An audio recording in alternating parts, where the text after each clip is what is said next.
Fala pessoal, tudo bem com vocês? Chega mais, eu sou o Chico Garcia, inscreva-se no canal e vamos juntos. Pessoal, não deu pro Grêmio, o Grêmio tinha tudo para se classificar, mas precisava entrar em campo, precisava jogar bola e não fez isso. Foi muito incompetente.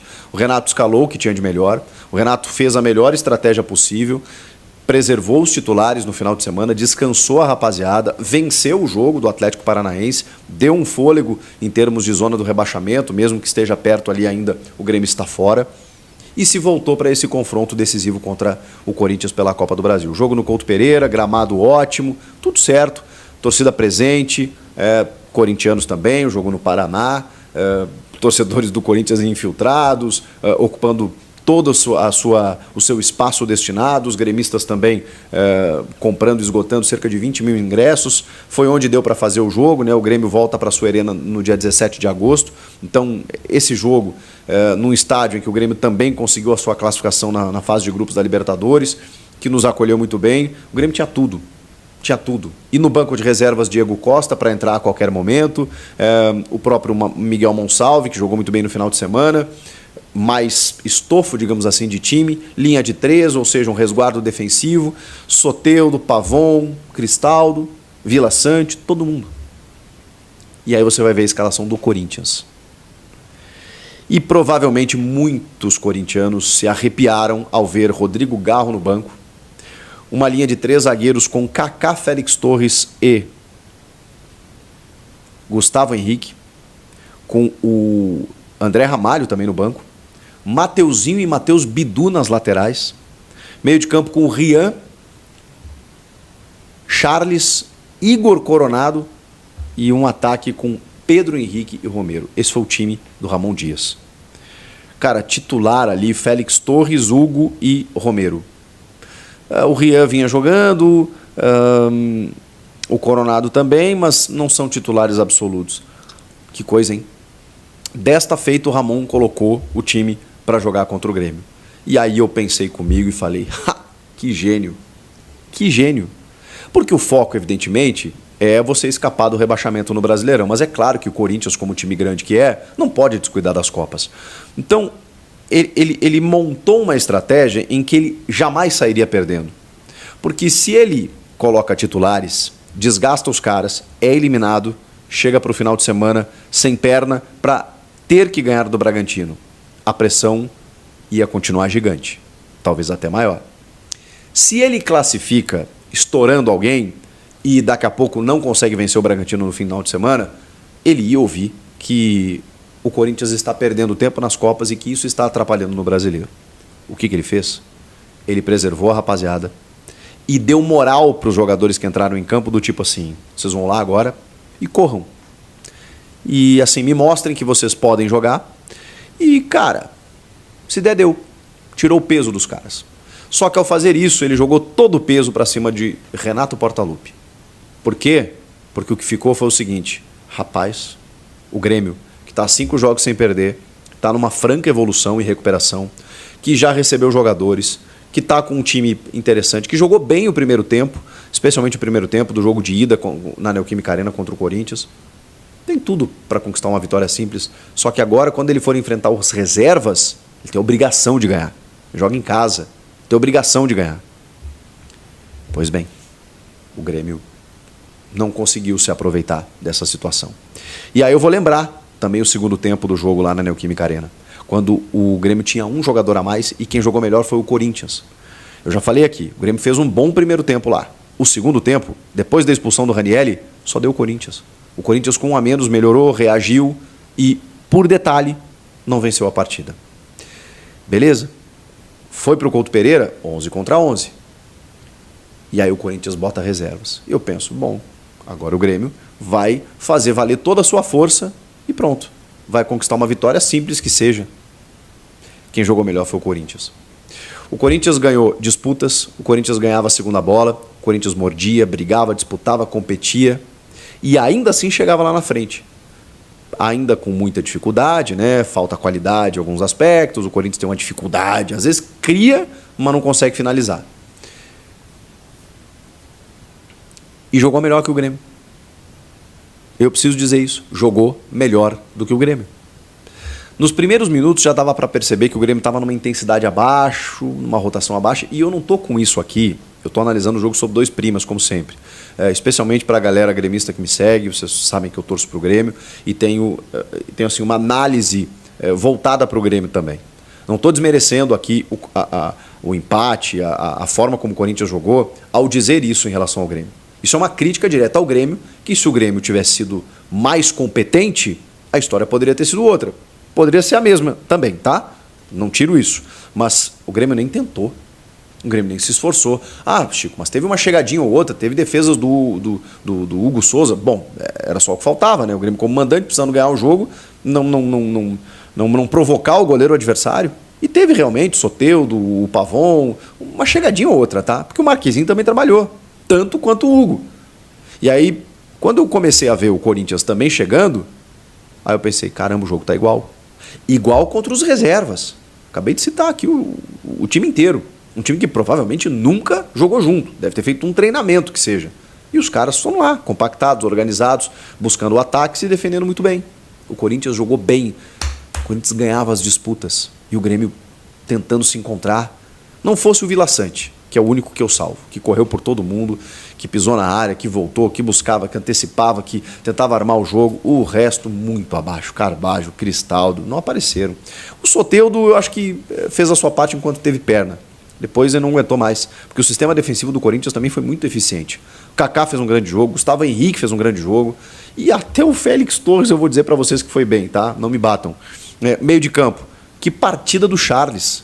Rian, Charles e Coronado. Charles foi um monstro no meio campo. O Rian também foi bem, e o Coronado, enquanto teve disposição, também conseguiu distribuir um pouco o jogo, mas eu ficava pensando, caramba, cadê o Rodrigo Garro?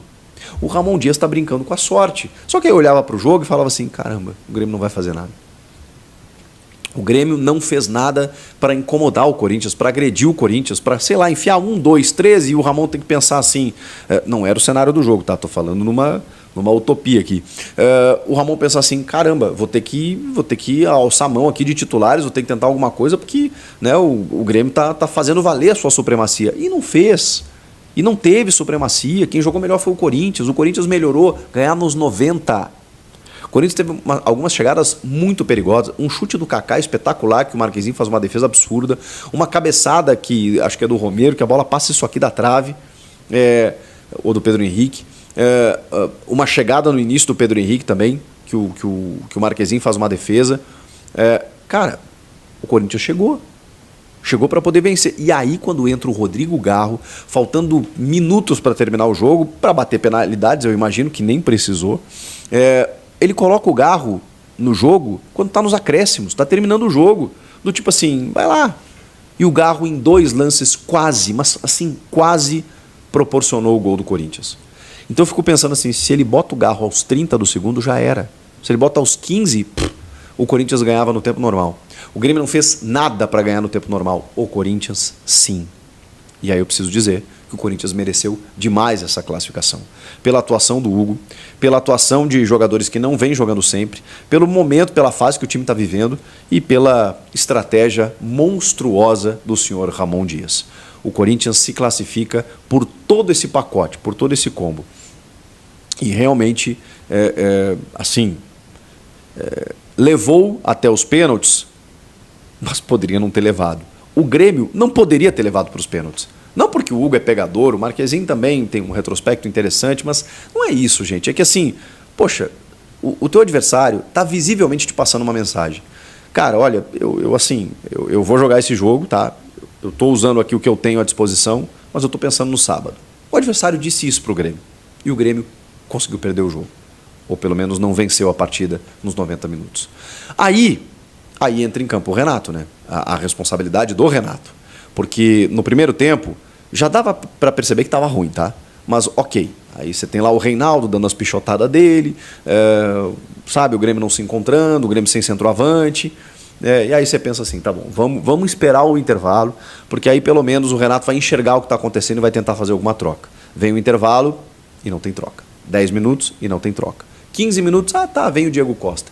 E aí ele até tem uma medida acertada, na minha opinião, que é tirar o Kahneman, que já tinha amarelo, já era para ter tomado uns outros 40 amarelos no jogo, tira o Kahneman, desfaz o sistema de 3 zagueiros, coloca o Diego Costa, não tira o Pavon, que eu achei lindo, porque ele sempre sacrifica o Pavon para botar, e para botar o Diego Costa não seria diferente, mas não, ele tira o Kahneman, que está amarelado, desfaz o sistema, vai para cima, coloca um centroavante com 2 pontas abertos pelos lados, o Soteldo e o Pavon. Eu falei, bom, agora a gente vai para cima, mas demorou, mas ok, 15 minutos dá tempo ainda. O Diego não tocou no caroço. O Diego não conseguiu jogar, tá voltando de lesão depois de um longo tempo e tudo mais, mas ele pouco foi acionado. Quando foi, ficou brigando com os zagueiros lá e depois deu uma chegada muito forte, erguendo o pé no goleiro Hugo, que fatalmente ali era lance para cartão amarelo. O árbitro fez vista grossa, deixou passar. Ele já tinha um amarelo por reclamação, se engalfinhou com o Gustavo Henrique e ali seria expulso. Não ajudou muito, assim, né? Quando eu fiquei olhando, o Diego Costa tá no banco de reservas e tal, mas não foi o suficiente para a gente poder agredir o gol do Hugo. Não tem uma finalização, não tem uma bola limpa também, ele não recebeu o Diego Costa. O Soteldo continuou fazendo as suas investidas, mas muito bem marcado. A proteção do Corinthians foi muito eficiente. O Pavon lá pelo outro lado, também da mesma maneira. E aí só nos restaram os pênaltis. E aí o Renato começou a fazer algumas trocas, colocando alguns batedores, entre eles Edenilson, que realmente no Internacional era um exímio batedor. Eu lembro dele, ele não perdia penalidade, cobrava com muita categoria, alto, normalmente no ângulo, no canto e tudo mais. O Edenilson foi para a bola e isolou. E aí eu pensei, tá bom, erramos o primeiro, mas se o Marquezinho defender, ainda estamos no páreo. Aí o Corinthians converte o primeiro, converte o segundo, aí vem o Grêmio de novo e o Cristaldo para no Hugo, o Hugo defende. Aí eu falei, bom, agora eu acho que já era, né? Foi-se o boi com a corda pro brejo e já era, não temos muito mais o que fazer. E aí eu penso assim, bom, e os caras do Corinthians convertendo todos, né? O André Ramalho um chutaço no ângulo, o Giovani uma calma, o Romero então nem se fala, deslocando o Marquezinho. Aí eu penso assim, bom, agora, se o Pavon fizer o gol, pelo menos dá uma chance do Marquezinho defender, a gente está no jogo. Era só fazer o gol para a gente voltar para o jogo. Não, ele erra também, isola, chuta por cima e aí acaba e o Grêmio está eliminado. E mereceu, porque não jogou para tal. Nem no tempo normal, muito menos nas penalidades. O Corinthians mereceu demais, porque diante de todas as adversidades, de todo o cenário muito negativo, conspirador, ruim, time na zona, reserva, a lesão do Alex Santana, que foi um baque, o Ranieri suspenso, tudo indicava que o Grêmio ia se classificar no tempo normal e com tranquilidade. E isso não aconteceu. Então, o Corinthians tem essa capacidade, né, de ressurgir das cinzas, de surgir de onde ninguém se espera. Eu lembro muito daquele jogo de 2022, ainda do Vitor Pereira, contra o Boca na Bombonera, o Benedetto perdendo o pênalti, o Duqueiroz fazendo gol cagado, o Cássio pegando tudo, a bola vai na trave, o Boca não consegue fazer mais um gol, vai para penalidades e o Corinthians passa. Esse é o Corinthians. O Corinthians tem essa capacidade de se reinventar e de ressurgir quando a gente menos espera. Méritos para Ramon e Emiliano Dias. Eles recuperaram o time e utilizaram uma estratégia arriscada, mas que eu posso dizer? Deu certo. Deu certo. Os caras estão descansando. Meus amigos, após outra atuação aí do Hugo Souza, voltou à tona aí o fato do goleiro, né, emprestado até o final de 2024, ser adquirido em definitivo pelo Timão, tá? Aí, só que tudo tem o seu porém, né? O Timão ele vai ter que pagar 800 mil euros, equivalente a quase 5 milhões de reais ao Flamengo, que é o clube detentor dos seus direitos econômicos. A informação foi divulgada pelo GE, tá? Na época do anúncio aí do goleiro, ficou acordado que o Timão vai pagar esse valor ao Flamengo por 50% de direitos econômicos, além de ter pagado 200 mil euros aí pelo empréstimo do atleta. O Timão não divulgou nenhum detalhe aí de acordo com o anúncio do Hugo. Segundo o presidente aí do Timão, Fiel, a medida está sendo adotada para não atrapalhar outras negociações. Assim que fechar a janela, vocês vão saber tudo, disse o dirigente do Timão, tá? O Hugo, Fiel, assumiu a meta aí do Timão logo que foi anunciado e tem arrancado diversos elogios de todos ao redor aí pelas atuações, pelos jogos que o goleiro vem fazendo. Contra o Grêmio aí no último jogo do Timão, ele defendeu o pênalti nas cobranças de pênaltis aí contra contra o Grêmio.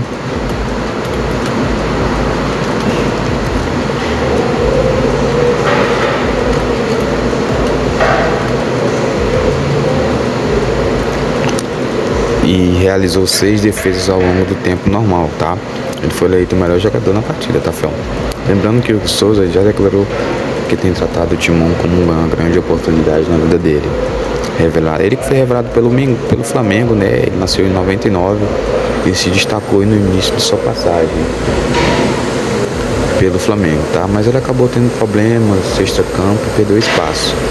Aí ele passou a última temporada emprestado ao Chaves de Portugal, onde retomou bom nível, também se destacou defendendo pênaltis. São 7 partidas de Neneca à frente do gol do Corinthians, considerada 2 vitórias, 4 empates e 1 derrota. Ele passou por 3 confrontos sem ser vazado pela torcida do Corinthians, tá? Então é isso, se você curtiu nosso conteúdo, deixa o like, se inscreve no canal, ativa as notificações. Um forte abraço a todos e até o próximo vídeo. Vai Corinthians!